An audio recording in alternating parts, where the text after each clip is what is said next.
Lot number 249 by Arthur Conan Doyle. Of the dealings of Edward Bellingham with William Monkhouse Lee, and of the cause of the Great Terror of Abercrombie Smith, it may be that no absolute and final judgment will ever be delivered.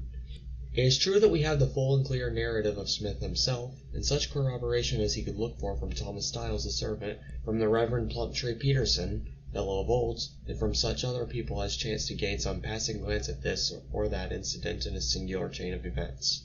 Yet in the main, the story must rest upon Smith alone, and the most will think that it is more likely that one brain, however outwardly sane, has some subtle warp in its texture, some strange flaw in its workings, than that the path of nature has been overstepped in open day in so famed a centre of learning and light as the University of Oxford. Yet when we think how narrow and how devious this path of nature is, how dimly we can trace it, for all our lamps of science, and how from the darkness which girds it round great and terrible possibilities loom ever shadowly upwards, it is a bold and confident man who will put a limit to the strange bypaths into which the human spirit may wander. In a certain wing of what we will call Old College in Oxford there is a corner turret of an exceeding great age. The heavy arch which spans the open door has bent downwards in the centre under the weight of its years, and the grey, lichen-blotched blocks of stone are bound and knitted together with withes and strand of ivy, as though the old mother had set herself to brace them up against wind and weather. From a door a stone stair curves upwards spirally, passing 2 landings, and terminating in a third one, its steps all shapeless and hollowed by the tread of so many generations of the seekers after knowledge. Life has flowed like water down this winding stair, and water-like has left these smooth-worn grooves behind it. From the long-gowned, pedantic scholars of Plantagenet days down to the young bloods of a later age, how full and strong had been that tide of young English life. And what was left now of all those hopes, those strivings, those fiery energies, save here and there in some old-world churchyard, a few scratches upon a stone, and perchance a handful of dust in a mouldering coffin? Yet here were the silent stair and the grey old wall, with bend and saltire and many other heraldic device still to be read upon its surface, like grotesque shadows thrown back from the days that had passed. In the month of May in the year 1884, 3 young men occupied the sets of rooms which opened onto the separate landings of the old stair. Each set consisted simply of a sitting room and a bedroom, while the 2 corresponding rooms upon the ground floor were used, the one as a coal cellar, and the other as the living room of the servant, or scout, Thomas Styles, whose duty it was to wait upon the 3 men above him. To right and to left was a line of lecture rooms and of offices, so that the dwellers in the old turret enjoyed a certain seclusion, which made the chambers popular among the more studious undergraduates. Such were the 3 who occupied them now, Abercrombie Smith above, Edward Bellingham beneath them, and William Monkhouse Lee upon the lowest story. It was 10 o'clock on a bright spring night, and Abercrombie Smith lay back in his armchair, his feet upon the fender, and his briar-root pipe between his lips. In a similar chair, and equally at his ease, there lounged on the other side of the fireplace his old school friend Jeffreau Hasty. Both men were in flannels, for they had spent their evening upon the river, but apart from their dress no one could look at their hard-cut, alert faces without seeing that they were open-air men whose minds and tastes turned naturally to all that was manly and robust. Hasty, indeed, was stroke of his college boat, and Smith was an even better oar, but a coming examination had already cast its shadow over him and held him to his work, save for the few hours a week which health demanded. A litter of medical books upon the table, with scattered bones, models, and anatomical plates, pointed to the extent as well as the nature of his studies, while a couple of single sticks and a set of boxing gloves above the mantelpiece hinted at the means by which, with Hasty's help, he might take his exercise in its most compressed and least distant form. They knew each other very well, so well that they could sit now in that soothing silence which is the very highest development of companionship. "Have some whiskey," said Abercrombie Smith at last between 2 cloudbursts. "Scotch in the jug and Irish in the bottle." "No thanks, I'm in for the skulls. I don't liquor when I'm training. How about you?" "I'm reading hard. I think it best to leave it alone." Hasty nodded, and they relapsed into a contented silence. "By the way, Smith," asked Hasty presently, "have you made the acquaintance of either of the fellows under stair yet?" "Just a nod when we pass, nothing more." I should be inclined to let it stand at that. I know something of them both. Not much, but as much as I want. I don't think I should take them to my bosom if I were you. Not that there's much amiss with Monkhouse Lee." "Mean the thin one?" "Precisely. He is a gentlemanly little fellow. I don't think there is any vice in him, but then you can't know him without knowing Bellingham." "Meaning the fat one?"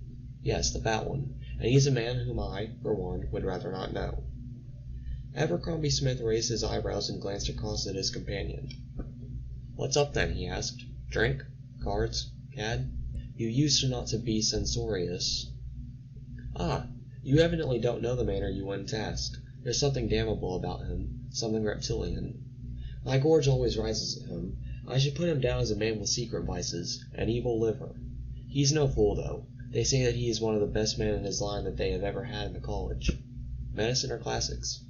Eastern languages. He's a demon at them. Chillingworth met him somewhere above the Second Cataract last long, and he told me that he just prattled to the Arabs as if he had been born and nursed and weaned among them.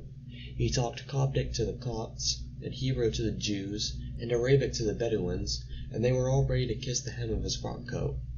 There are some old hermit Johnnies up in those parts who sit on rocks and scowl and spit at the casual stranger. Well, when they saw this chap Bellingham before he had said 5 words, they just lay down on their bellies and wriggled. Chillingworth said that he never saw anything like it. Bellingham seemed to take it as his right to, and strutted about among them and talked down to them like a Dutch uncle. Pretty good for an undergrad. Of old's, wasn't it? Why do you say you can't know Lee without knowing Bellingham? Because Bellingham is engaged to his sister Evelyn. Such a bright little girl, Smith. I know the whole family well. It's disgusting to see that brute with her. A toad and a dove, that's what they always remind me of. Abercrombie Smith grinned and knocked his ashes out against the side of the grate. "You show every card in your hand, old chap," said he. "What a prejudiced, green-eyed, evil-thinking old man it is. You have really nothing against a fellow except that." "Well, I've known her ever since she was as long as that cherrywood pipe, and I don't like to see her taking risks. And it is a risk. He looks beastly, and he has a beastly temper, a venomous temper. You remember his row with Long Norton?" "No, you always forget that I am a freshman." "Ah, it was last winter, of course. Well, you know the towpath along by the river. There were several fellows going along it, Bellingham in front, when they came on an old market woman coming the other way. It had been raining. You know what those fields are like when it has rained, and the path ran between the river and a great puddle that was nearly as broad. Well, what does this swine do but keep the path and push the old girl into the mud, where she and her marketings came to terrible grief. It was a blackguard thing to do, and Long Norton, who was as gentle a fellow as ever stepped, told him what he thought of it. One word led to another, and it ended in Norton laying a stick across the fellow's shoulders. There was the deuce of a fuss about it, and it's a treat to see the way in which Bellingham looks at Norton when they meet now. By Jove, Smith, it's nearly 11 o'clock. No hurry. Light your pipe again." "Not I. I'm supposed to be in training. Here I've been sitting gossiping when I ought to have been safely tucked up. I'll borrow your skull if you can share it. Williams has had mine for a month. I'll take the little bones of your ear, too, if you are sure you won't need them." "Thanks very much. Never mind a bag. I can carry them very well under my arm." "Good night, my son, and take my tip as to your neighbor." When Hasty, bearing his anatomical plunder, had clattered off down the winding stair, Abercrombie Smith hurled his pipe into the waste-paper basket, and, drawing his chair nearer to the lamp, plunged into a formidable green-covered volume adorned with great coloured maps of that strange eternal kingdom of which we are the hapless and helpless monarchs.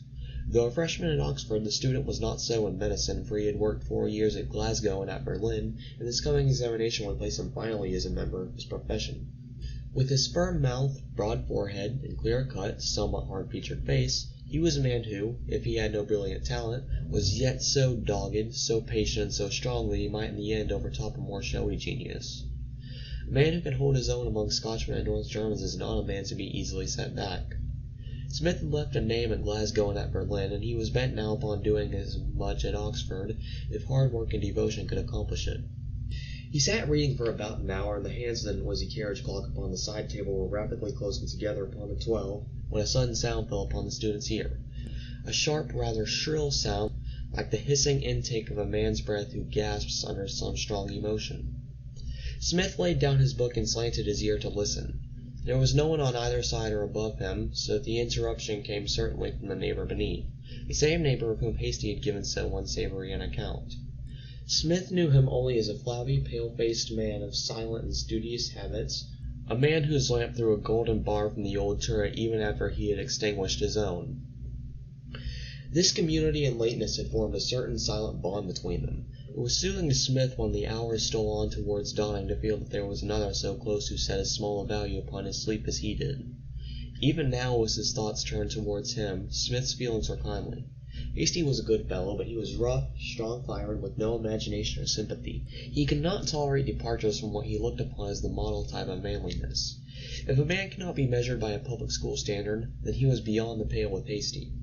Like so many who are themselves robust, he was apt to confuse the constitution with the character, to ascribe to want of principle what was really a want of circulation. Smith, with his stronger mind, knew his friend's habit, and made allowance for it now as his thoughts turned towards the man beneath him. There was no return of the singular sound, and Smith was about to turn to his work once more, when suddenly there broke out in the silence of the night a hoarse cry, a positive scream. The call of a man who was moved and shaken beyond all control.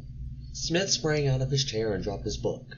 He was a man of fairly firm fibre, but there was something in this sudden, uncontrollable shriek of horror which chilled his blood and prinkled in his skin. Coming in such a place and at such an hour, it brought 1,000 fantastic possibilities into his head. Should he rush down, or was it better to wait? He had all the national hatred of making a scene, and he knew so little of his neighbor that he would not lightly intrude upon his affairs. For a moment he stood in doubt, and even as he balanced the matter there was a quick rattle of footsteps upon the stairs, and young Monkhouse Lee, half-dressed and as white as ashes, burst into his room. "Come down," he gasped. "Bellingham's ill." Abercrombie Smith followed him closely downstairs into the sitting-room which was beneath his own, and intent as he was upon the matter in hand he could not but take an amazed glance around him as he crossed to the threshold. It was such a chamber as he had never seen before, a museum rather than a study. Walls and ceilings were thickly covered with 1,000 strange relics from Egypt and the East. Tall, angular figures bearing burdens or weapons stalked in an uncouth frieze around the apartments.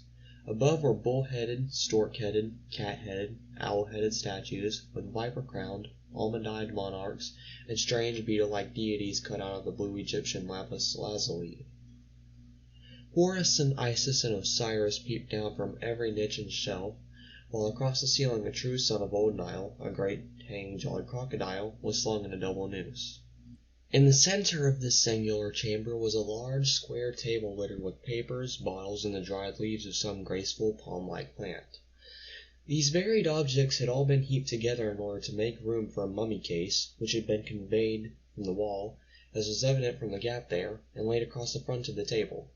The mummy itself, a horrid black withered thing, like a charred head on a gnarled bush, was lying half out of the case, with its claw-like hand and bony forearm resting upon the table. Propped up against the sarcophagus was an old yellow scroll papyrus, and in front of it, in a wooden armchair, sat the owner of the room, his head thrown back, his widely opened eyes directed in a horrified stare to the crocodile above him, and his blue thick lips puffing loudly with every expiration. "He's dying!" cried Monkhouse Lee distractedly. He was a slim, handsome young fellow, olive-skinned and dark-eyed, of the Spanish rather than of an English type, with a Celtic intensity of manner which contrasted with the Saxon phlegm of Abercrombie Smith. "Only a faint, I think," said the medical student. "Just give me a hand with him. You take his feet. Now onto the sofa. Can you kick all those little wooden devils off? What a litter it is! Now he will be all right if we undo his collar and give him some water.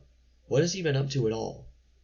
"I don't know. I heard him cry out. I ran up. I know him pretty well, you know. It is very good of you to come down." "His heart is going like a pair of castanets," said Smith, laying his hand on the breast of the unconscious man. "He seems to me to be frightened all to pieces. Chuck the water over him. What a face he has got on him!" It was indeed a strange and most repellent face, for color and outline were equally unnatural. It was white, not with the ordinary pallor of fear, but with an absolutely bloodless white, like the underside of a sole. He was very fat, but gave the impression of having at some time been considerably fatter, for his skin hung loosely in creases and folds, and was shot with a meshwork of wrinkles. Short, stubbly brown hair bristled up from his scalp, with a pair of thick, wrinkled ears protruding at the sides. His light gray eyes were still open, the pupils dilated and the balls projecting in a fixed and horrid stare. It seemed to Smith as he looked down upon him that he had never seen nature's danger signals flying so plainly upon a man's countenance, and his thoughts turned more seriously to the warning which Hasty had given him an hour before. "What the deuce can have frightened him so?" he asked. "It's the mummy." "The mummy? How then?" "I don't know. It's beastly and morbid. I wish he would drop it. It's the second fright he has given me. It was the same last winter. I found him just like this with that horrid thing in front of him." "What does he want with the mummy, then?" "Oh, he's a crank, you know. It's his hobby. He knows more about these things than any man in England. But I wish he wouldn't. Ah, he was beginning to come to." A faint tinge of color had begun to steal back into Bellingham's ghastly cheeks, and his eyelids shivered like a sail after a calm. He clasped and unclasped his hands, drew a long, thin breath between his teeth, and suddenly jerking up his head, threw a glance of recognition around him. As his eyes fell upon the mummy, he sprang off the sofa, seized the roll of papyrus, thrust it into a drawer, turned the key, and then staggered back onto the sofa. "What's up?" he asked. "What do you chaps want?" "You've been shrieking out and making no end of a fuss," said Monkhouse Lee. "If our neighbor here from above hadn't come down, I'm sure I don't know what I should have done with you." "Ah, it's Abercrombie Smith," said Bellingham, glancing up at him. "How very good of you to come in. What a fool I am. Oh, what a fool I am." He sunk his head onto his hands and burst into peal after peal of hysterical laughter. "Look here, drop it," cried Smith, shaking him roughly by the shoulder. "Your nerves are all in a jangle. You must drop these little midnight games with mummies or you'll be going off your chump. You're all on wires now." "I wonder," said Bellingham, "whether you would be as cool as I am if you had seen—" "What then?" "Oh, nothing. It meant that I wonder if you could sit up at night with a mummy without trying your nerves. I have no doubt that you are quite right. I dare say that I have been taking it out of myself too much lately. But I am all right now. Please don't go, though. Just wait for a few minutes until I am quite myself." "The room is very close," remarked Lee, throwing open the window and letting in the cool night air. "It's balsamic resin," said Bellingham. He lifted up one of the dried palmate leaves from the table and frizzled it over the chimney of the lamp. It broke away into heavy smoke wreaths, and a pungent, biting odor filled the chamber. "It's the sacred plant, the plant of the priests," he remarked. "Do you know anything of Eastern languages, Smith?" "Nothing at all. Not a word."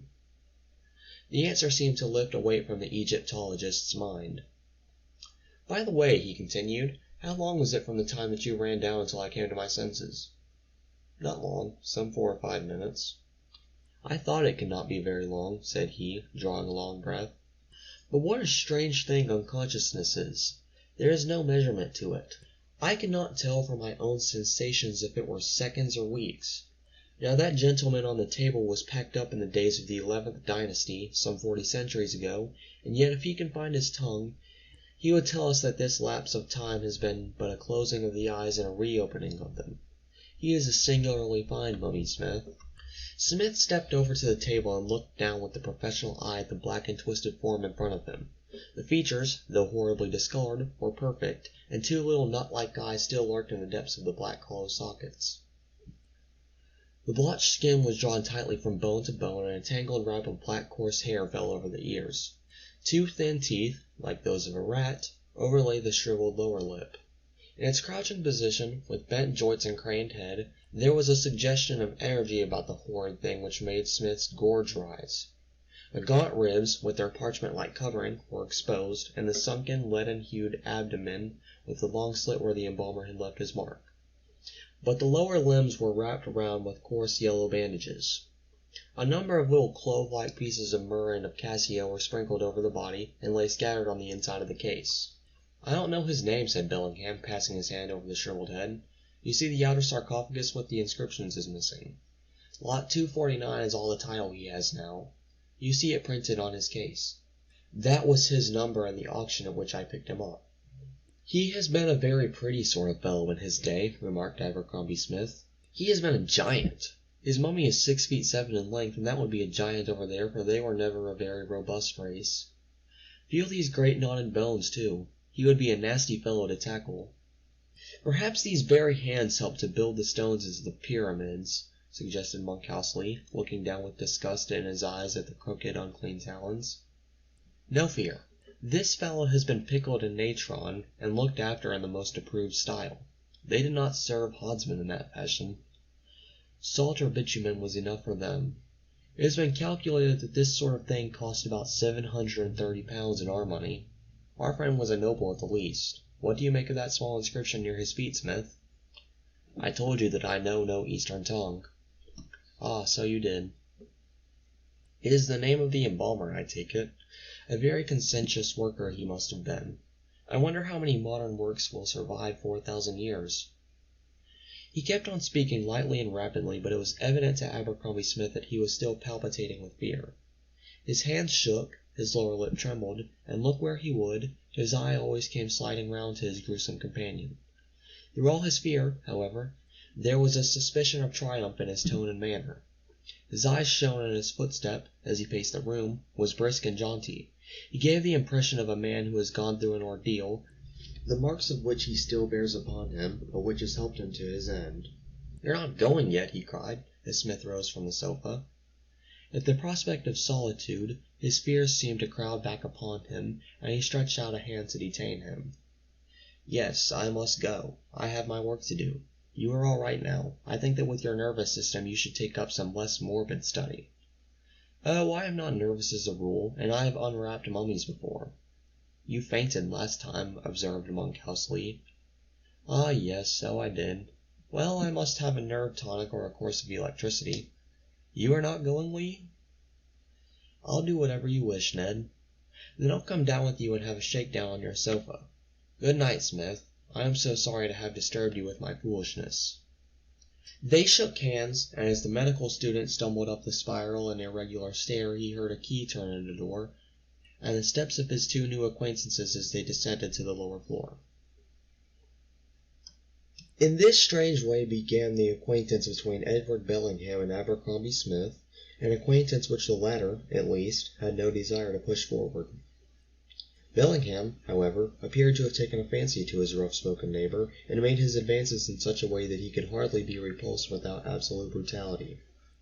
Twice he called to thank Smith for his assistance, and many times afterwards he looked in with books, papers, and such other civilities as two bachelor neighbors can offer each other.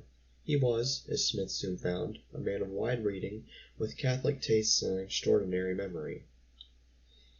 His manner, too, was so pleasing and suave that one came, after a time, to overlook his repellent appearance. For a jaded and wearied man he was no unpleasant companion, and Smith found himself, after a time, looking forward to his visits, and even returning them. Clever as he undoubtedly was, however, the medical student seemed to detect a dash of insanity in the man. He broke out at times into a high, inflated style of talk which was in contrast with the simplicity of his life. "It is a wonderful thing," he cried, "to feel that one can command powers of good and evil, a ministering angel or a demon of vengeance." And again, of Monkhouse Lee, he said, "Lee is a good fellow, an honest fellow, but he is without strength or ambition. He would not make a fit partner for a man with a great enterprise. He would not make a fit partner for me."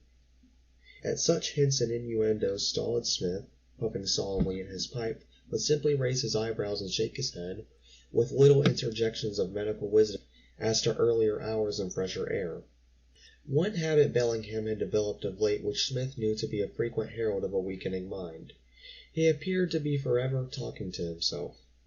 At late hours of the night, when there could be no visitor with him, Smith could still hear his voice beneath him in a low, muffled monologue, sunk almost to a whisper, and yet very audible in the silence. This solitary babbling annoyed and distracted the student, so that he spoke more than once to his neighbor about it. Bellingham, however, flushed up at the charge, and denied curtly that he had uttered a sound. Indeed, he showed more annoyance over the matter than the occasion seemed to demand. Had Abercrombie Smith had any doubt as to his own ears, he had not to go far to find corroboration. Tom Styles, the little wrinkled manservant who had attended the wants of the lodgers in the turret for a longer time than any man's memory could carry him, was sorely put to it over the same matter. "If you please, sir," said he, as he tidied down the top chamber one morning, "do you think Mr. Bellingham is all right, sir?" "All right, Styles?" "Yes, sir, right in his head, sir." "Why should he not be, then?" "Well, I don't know, sir. His habits has changed of late. He's not the same man he used to be, though I make free to say that he was never quite one of my gentlemen, like Mr. Hasty or yourself, sir. He's took to talking to himself something awful. I wonder it don't disturb you. I don't know what to make of him, sir." "I don't know what business it is of yours, Styles." "Well, I takes an interest, Mr. Smith. It may be forward of me, but I can't help it. I feel sometimes as if I was mother and father to my young gentleman. It all falls on me when things go wrong and the relations come. But Mr. Bellingham, sir, I want to know what it is that walks about his room sometimes when he's out and when the door's locked on the outside." "Eh? You're talking nonsense, Styles." "Maybe so, sir, but I heard it more than once with my own ears." "Rubbish, Styles." "Very good, sir. You'll ring the bell if you want me." Abercrombie Smith gave little heed to the gossip of the old manservant, but a small incident occurred a few days later which left an unpleasant effect upon his mind and brought the words of Styles forcibly to his memory. Bellingham had come up to see him late one night, and was entertaining him with an interesting account of the rock tombs of Beni Hassan in Upper Egypt, when Smith, whose hearing was remarkably acute, distinctly heard the sound of a door opening on the landing below. "There's some fellow gone in and out of your room," he remarked. Bellingham sprang up and stood helpless for a moment, with the expression of a man who is half incredulous and half afraid. I surely locked it. I am almost positive that I locked it," he stammered. "No one could have opened it." "Why, I hear someone coming up the steps now," said Smith. Bellingham rushed out through the door, slammed it loudly behind him, and hurried down the stairs. About halfway down Smith heard him stop, and he thought he caught the sound of whispering. A moment later the door beneath him shut, a key creaked in a lock, and Bellingham, with beads of moisture upon his pale face, ascended the stairs once more and re-entered the room. "It's all right," he said, throwing himself down on a chair. "It was that fool of a dog. He had pushed the door open. I don't know how I came to forget to lock it." "I didn't know you kept a dog," said Smith, looking very thoughtfully at the disturbed face of his companion. "Yes, I haven't had him long. I must get rid of him. He is a great nuisance." "He must be if you find it so hard to shut him up." "I should have thought that shutting the door would have been enough, without locking it. I want to prevent old Styles from letting him out. He's of some value, you know, and it would be awkward to lose him." "I am a bit of a dog fancier myself," said Smith, still gazing hard at his companion from the corner of his eyes. "Perhaps you'll let me have a look at it." "Certainly, but I am afraid it cannot be tonight. I have an appointment. Is that clock right? Then I am a quarter of an hour late already. You'll excuse me, I am sure." He picked up his cap and hurried from the room. In spite of his appointment, Smith heard him re-enter his own chamber and lock his door upon the inside. The interview left a disagreeable impression upon the medical student's mind. Bellingham had lied to him, and lied so clumsily that it looked as if he had desperate reasons for concealing the truth. Smith knew that his neighbor had no dog. He knew, also, that the step which he had heard upon the stairs was not the step of an animal. But if it were not, then what could it be? There was old Styles' statement about something which used to pace the room at times when the owner was absent. Could it be a woman? Smith rather inclined to the view. If so, it would mean disgrace and expulsion to Bellingham if it were discovered by the authorities, so that his anxiety and falsehoods might be accounted for. And yet it was inconceivable that an undergraduate could keep a woman in his rooms without being instantly detected. Be the explanation what it might, there was something ugly about it, and Smith determined, as he turned to his books, to discourage all further attempts at intimacy on the part of his soft-spoken and ill-favored neighbor. But his work was destined to interruption that night. He had hardly caught up the broken threads when a firm, heavy footfall came 3 steps at a time from below, and Hasty, in blazer and flannels, burst into the room. "Still at it," said he, plumping down into his wonted armchair. "What a chap you are to stew! I believe an earthquake might come and knock Oxford into a cocked hat, and you would sit perfectly placid with your books among the ruins. However, I won't bore you long. 3 whiffs of baccy and I am off." "What's the news, then?" asked Smith, cramming a plug of bird's eye into his briar with his forefinger. "Nothing very much. Wilson made 70 for the freshmen against the 11. They say that they will play him instead of Buddycombe, for Buddycombe is clean off guard. He used to be able to bowl a little, but it's nothing but half volleys and long hops now." "Medium right," suggested Smith, with the intense gravity which comes upon a varsity man when he speaks of athletics. "Inclining to fast, with the work from leg. Come with the arm about 3 inches or so. He used to be nasty on a wet wicket. Oh, by the way, have you heard about Long Norton?" "What's that?" "He's been attacked." "Attacked?" "Yes, just as he was turning out of the High Street and within 100 yards of the Gate of Olds."